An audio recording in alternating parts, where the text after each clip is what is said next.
નમસ્કાર દર્શક મિત્રો, આપના લોકપ્રિય કાર્યક્રમ ભવિષ્ય દર્શનમાં હું વૈભવી આપ તમામનું સ્વાગત કરું છું। દર્શક મિત્રો, આજે શુક્રવારનો એ દિવસ છે અને શુક્રવારનો દિવસ આજે તમારા માટે કેવો રહેવાનો છે, આજના દિન વિશેષમાં શું રહેવાનું છે અને આજે તમારે કઈ ખાસ બાબતોનું ધ્યાન રાખવાનું છે, ભવિષ્ય દર્શન કાર્યક્રમમાં એ તમામ બાબતો વિશે આજે જાણકારી મેળવીશું। અને આપણી સાથે અત્યારે હાલ સ્ટુડિયોમાં જોડાયા છે જ્યોતિષાચાર્ય મુકુંદભાઈ પંડ્યા। મુકુંદભાઈ, સૌથી પહેલા તો ખૂબ સ્વાગત છે આપનું। ધન્યવાદ। જય ગણેશ। મુકુંદભાઈ, સૌથી પહેલા તો પંચાંગથી આજની શરૂઆત કરીએ। લંબોદર નમસ્તુભ્યમ સતતમ મોદક પ્રિય નિર્વિઘ્નમ કુરુ મે દેવ સર્વ કાર્યેષુ સર્વદા। વાલા સર્વ દર્શક મિત્રોને પ્રથમ તો જય ગણેશ। દર્શક મિત્રો, જીવનની અંદર જ્યારે કોઈ પણ પ્રકારની સમસ્યાઓનું સર્જન થતું હોય છે ત્યારે ક્યાંક ને ક્યાંક ગ્રહાધીનમ સર્વમ એટલે કે આપણા ગ્રહો છે એ ક્યાંક ને ક્યાંક સમસ્યાઓનું સર્જન કરતા હોય। દર્શક મિત્રો, આપણું જ્યોતિષ શાસ્ત્ર છે એ એક વેદ અને ખાસ કરીને વેદ અને પુરાણોની એમ કહી શકાય કે આંખ છે અને વિજ્ઞાન સાથે જોડાયેલું, ગણિત સાથે જોડાયેલું આ શાસ્ત્ર છે ને એટલા માટે જ કુંડલીના 12 ભાવ અને એમાં પણ જ્યારે આપણે લગ્નની વાત આવતી હોય ત્યારે 7મા ભાવ ઉપર ચર્ચા કરતા હોઈએ છીએ। દર્શક મિત્રો, આજે આપણે ખાસ આ જ વિષય ઉપર ચર્ચા કરવાની છે કે ભવિષ્ય દર્શન કાર્યક્રમની અંદર 80% ફોન કોલ શેના આવતા હોય છે? લગ્નના આવતા હોય। તો તમારા જીવનની અંદર લગ્નમાં આવતી બાધાઓ કેવી રીતે દૂર કરી શકાય? લગ્નની અંદર તમારે સમસ્યા કેમ આવે છે? કારણ કે ઘણી બધી વાર એવું બનતું હોય છે કે લગ્ન થઈ જાય પણ દાંપત્ય જીવન નરક સમાન થતું હોય, તો એના માટે પણ કયા ગ્રહો જવાબદાર છે ને કઈ રીતે તમે આ વસ્તુઓને જોઈ શકો? અને એની સાથે સાથે દર્શક મિત્રો, ઘણી વખત શું હોય ખબર? મેં, તુમ ઓર વો એટલે ક્યાંક ને ક્યાંક જોવા જઈએ તો લગ્ન થઈ ગયા પછી અફેરની સિસ્ટમ ચાલતી હોય, એટલે કે ઘણા લોકોને પત્ની સિવાય કે પતિ સિવાય બીજા વ્યક્તિ સાથે અફેર હોય। તો ક્યારે આવી વસ્તુઓ બની શકે કે જેના લીધે કયા ગ્રહો એના માટે જવાબદાર હોય છે? આ દરેક વિષયો ઉપર દર્શક મિત્રો આજે આપણે ચર્ચા કરીશું। પરંતુ બિલકુલ, અને મુકુંદભાઈ, હવે આજના દિન વિશેષમાં શું રહેશે? દર્શક મિત્રો, દિન વિશેષની અંદર ભવિષ્ય દર્શન કાર્યક્રમમાં રોજ બરોજ અલગ અલગ સબ્જેક્ટ ઉપર ચર્ચા થતી હોય છે।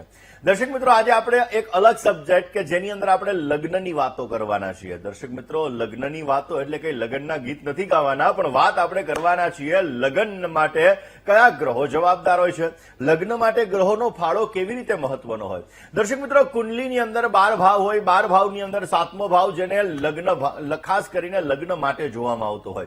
ચોથું સ્થાન એ સુખ સ્થાન હોય, લગ્નનું સુખ કેટલું મળશે ચોથા સ્થાનથી જોવાનું હોય। પરંતુ દર્શક મિત્રો, લગ્ન માટે 9માંશ કુંડલી બહુ જ મહત્વની છે, એનાથી પણ વિશેષ દર્શક મિત્રો આપણે શું હોઈએ, આપણે ગ્રહો જોતા હોઈએ કે ભાઈ 7મે કયો ગ્રહ બેઠો છે, શનિ બેઠો છે, રાહુ બેઠો છે, ગુરુ બેઠો છે, કેતુ બેઠો છે, એના ઉપર કયા ગ્રહની દ્રષ્ટિ પડી રહી છે। દર્શક મિત્રો, આ બધી બાબતોની અંદર એક મહત્વની વસ્તુ એ છે કે ત્યાં કઈ રાશિ બેઠી છે ને કયો ગ્રહ છે કયા નક્ષત્રની અંદર છે।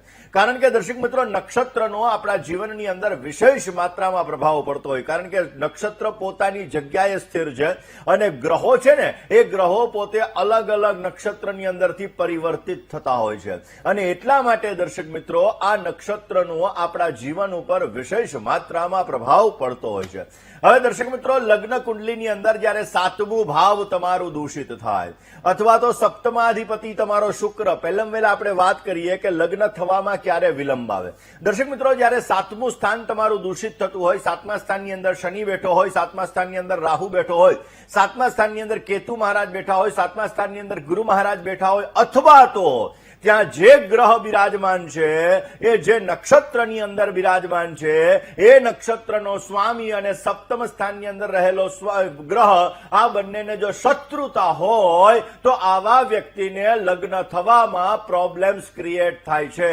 આવા વ્યક્તિઓના લગ્ન થવાની અંદર સમસ્યા ઉત્પન્ન કરાવડાવે છે। 90% 99% લગ્નની વાતો આવીને અટકી જાય છે અને એના લીધે એના જીવનની અંદર ઘણી બધી સમસ્યાઓનું સર્જન થાય છે। દર્શક મિત્રો, લગ્ન થયા પછી દાંપત્ય જીવનની અંદર તકલીફ, તો એમાં પણ 7મ સ્થાન બહુ જવાબદાર છે, 9માંશ કુંડલી પણ એમાં બહુ જવાબદાર છે, કુંડલીમાં શનિ સૂર્યનો સંઘર્ષ યોગ પણ જવાબદાર છે। ઘણી બધી વાર તો શનિ સૂર્યના સંઘર્ષ યોગના હિસાબે 2 સંતાન થઈ જાય પછી પણ ડિવોર્સના યોગ બનાવડાવતા હોય છે। તો દર્શક મિત્રો, ખાસ કરીને આ લગ્ન માટે ગ્રહો એનું આપણા જીવન ઉપર આધિપત્ય બહુ મહત્વનું છે। તો ઘણી બધી વાર ઘણા લોકોને વિચાર આવે કે અત્યારે જ ડિવોર્સ થાય છે, સતયુગમાં ડિવોર્સ ના થતા ત્યારે ગ્રહો તો આ જ હતા। તો દર્શક મિત્રો, એના માટે પણ મહત્વની વાત છે, કારણ કે જ્યારે પહેલાના, કારણ કે દરેક યુગ છે ને એ યુગ ઉપર અલગ અલગ ગ્રહોનો પ્રભાવ હોય. જેવી રીતે અલગ અલગ દેશ ઉપર ગ્રહોનો પ્રભાવ હોય, એવી જ રીતે યુગ ઉપર અલગ અલગ ગ્રહોનો પ્રભાવ હોય. અને એની સાથે સાથે, કારણ કે ત્યારે લેટગોની ભાવના વધારે હોય, આપણામાં લેટગોની ભાવના ઓછી થયું, કારણ કે આપણું ખાનપાન બદલાનું, આપણે ફાસ્ટફૂડ તરફ વધારે વયા ગયા.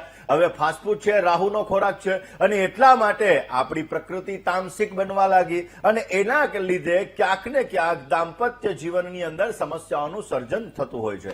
વાત દર્શક મિત્રો, લગ્ન પછી ક્યાંક ને ક્યાંક ઘણી બધી વખત ઘણા લોકોને રિલેશન ક્રિએટ થતા હોય છે. પછી એ પત્નીને થાય, પતિને થાય, કોઈ પણ વ્યક્તિને થતા હોય છે. અને આપણે જોઈએ છીએ ઘણા બધા સમાજમાં આવા દાખલાઓ છે.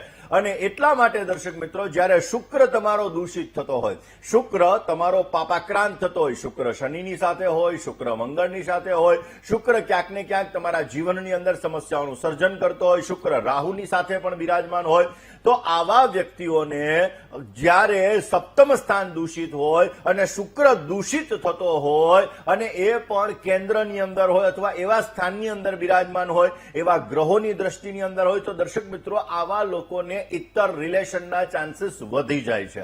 હવે દર્શક મિત્રો, એમાં ગુરુ ગ્રહનો ફાળો બહુ મહત્વનો છે. જો યસ્ય કેન્દ્રે બૃહસ્પતિ, જેના કેન્દ્રની અંદર ગુરુ મહારાજ હોય, આવા વ્યક્તિઓના કુંડલીના લગ્નના દોષોને, કોઈ પણ પ્રકારના દોષોને ગુરુ મહારાજ નષ્ટ કરે છે.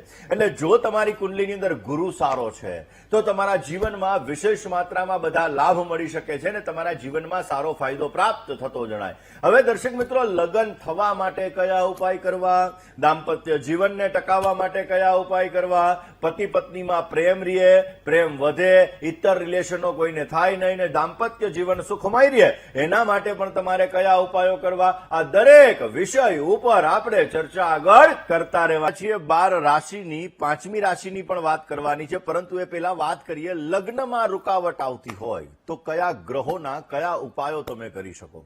દર્શક મિત્રો, ખાસ કરીને તમારા દાંપત્ય જીવન, લગ્નની અંદર લગ્ન થવામાં તમારે સમસ્યા ઉત્પન્ન થઈ રહી છે. જો સપ્તમ સ્થાનની અંદર શનિ મહારાજ છે તો શનિ મહામંડળ પૂજા તમને વિશેષ લાભ આપશે. કુંડલીમાં મંગળ દોષ છે તો મંગળવારના દિવસે માલપુવાનું દાન કરો અથવા મંગળને લગતી વસ્તુઓનું દાન કરો તો એનાથી પણ આપને સારો લાભ મળી શકશે. ઘણી બધી વાર દર્શક મિત્રો એવું હોય કે મંગળ દોષ હોય એટલે ઘણા બધા ખાસ કરીને એવી સલાહ આપતા હોય, અથવા તો ઘણા લોકો પોતાની જાતે મંગળનો નંગ પહેરી લેતા હોય. દર્શક મિત્રો, જરૂરિયાત છે તો જ મંગળનો નંગ ધારણ કરવો જોઈએ, કારણ કે મંગળ છે, શનિ છે, રાહુ છે, કેતુ છે, કે કોઈ પણ ગ્રહોના નંગ છે. આ નંગની પોઝિટિવ અને નેગેટિવ બંને અસરો આપણા જીવન ઉપર થતી હોય છે. જેવી રીતે ચંદ્ર ગ્રહ, તમારી કુંડલીમાં ચંદ્ર શનિનો વિષયોગ છે અને તમારે ચંદ્ર પહેરવાની જરૂર નથી, પણ તમારો મગજ ગરમ રહે છે, નાની નાની વાતે તમને ગુસ્સો આવી જાય એટલે તમે ચંદ્રનો નંગ પહેરો છો. પરંતુ દર્શક મિત્રો, એ ગુસ્સો તમને શેના હિસાબે આવે છે? તમે ઇમોશનલ એટેચમેન્ટ ક્રિએટ થાય છે, માઇન્ડ તમારો ડિસ્ટર્બ રહે છે અને ડિસ્ટર્બન્સના લીધે તમારો મગજ ગરમ થઈ જાય છે. તો એ ચંદ્ર તમારો દૂષિત છે એટલા માટે, અને તમે ત્યારે ચંદ્રનું મોતી ધારણ કરો તો વધારે પ્રોબ્લેમ થાય ને. એટલા માટે કોઈ પણ ગ્રહોના નંગ હંમેશાને માટે સમજી વિચારી જ્યોતિષીની સલાહ લઈને ધારણ કરવા જોઈએ. જો પુરુષના લગ્ન થવામાં બાધા આવતી હોય તો હંમેશાને માટે ગુરુચંદ્રની સાથે શુક્ર ગ્રહને જોવો એને બહુ જ જરૂરી છે. એની સાથે પત્નીમ મનોરમા દેહી મનોવૃત્તાનુસારિણીમ તારિણીમ દુર્ગ સંસાર સાગરસ્ય કુલોદ્ભવામ, આ મંત્રનો જપ પણ એમને વિશેષ માત્રામાં લાભ આપી શકે. ને દીકરીના લગ્ન થવામાં પ્રોબ્લેમ થતો હોય તો એના માટે ગુરુ ગ્રહ જવાબદાર છે. ગુરુ નબળો છે, ગુરુ પાપાક્રાંત છે, 7મું સ્થાન દૂષિત છે, આ બધી વસ્તુઓ જોઈ અને પીળી વસ્તુનું દાન કરવામાં આવે અથવા ગુરુના ઉપાય કરવામાં આવે તો વ્યવસ્થિત વિશેષ માત્રામાં સારો લાભ મળી શકે. કાત્યાયની મહામાયે મહાયોગિન્યધીશ્વરી નંદ ગોપ સુતમ દેહી પતિમ્મે કૃતે નમઃ, આ મંત્રનો જપ પણ એના લગ્ન માટે વિશેષ માત્રામાં, ખાસ કરીને દરેક વર્ષનું એક વાર્ષિક રાશિ ભવિષ્ય હોય જે આપણે ભવિષ્ય દર્શનના કાર્યક્રમથી આપણે જોતા હતા. દર્શક મિત્રો, ખાસ કરીને દૈનિક રાશિ ભવિષ્ય પણ જોતા હોય ને વર્ષનો વર્તારો પણ આપણે જોતા હોય. દર્શક મિત્રો, જ્યારે ગ્રહોની ચાલ બદલતી હોય ત્યારે ઘણી બધી સમસ્યાઓનું સર્જન થતું હોય છે, અને આ જ સમસ્યાઓના નિરાકરણ માટે, આ જ સમસ્યાઓની અંદરથી લાભ માટે નાના નાના ઉપાયો પણ આપણને વિશેષ લાભ આપી શકે. એવી જ રીતે દર્શક મિત્રો, લગ્નની અંદર ક્યાંક ને ક્યાંક તમારે સમસ્યા છે, દાંપત્ય જીવન તમારું તકલીફ વાળું છે, દાંપત્ય જીવનની અંદર નર્ક સમાન અનુભૂતિ થઈ રહી છે, તો એના માટે તમારે કયા ઉપાય કરવા? દર્શક મિત્રો, જ્યારે દાંપત્ય જીવન તમારું બગડેલું હોય, સૂર્ય શનિનો સંઘર્ષ યોગ હોય તો દાંપત્ય જીવનમાં તકલીફ કરાવડાવે, સાતમે કેતુ છે, સાતમે રાહુ છે, સપ્તમ સ્થાન દૂષિત થઈ રહ્યું છે, તો આવા લોકોને પણ લગ્ન જીવનમાં સમસ્યાઓનું સર્જન કરે. પણ જો સપ્તમાધિપતિ અષ્ટમ સ્થાનની અંદર હોય તો એને વૈધવ્ય યોગ કહેવામાં આવે. આવા લોકોને લગ્ન જીવન તૂટવાના ચાન્સીસ પણ બની શકતા હોય છે. માટે જો તમારી કુંડલીની અંદર સંઘર્ષ યોગ હોય તો એની પૂજા વિશેષ કરવી જોઈએ. સાતમું સ્થાન કઈ રીતે દૂષિત બની રહ્યું છે એના માટેના ઉપાયો પણ તમને વિશેષ લાભ આપી શકે. બાકી ગુરુને બળવાન કરી લો, વિશેષ લાભ તમને મળી શકશે. જય ગણેશ.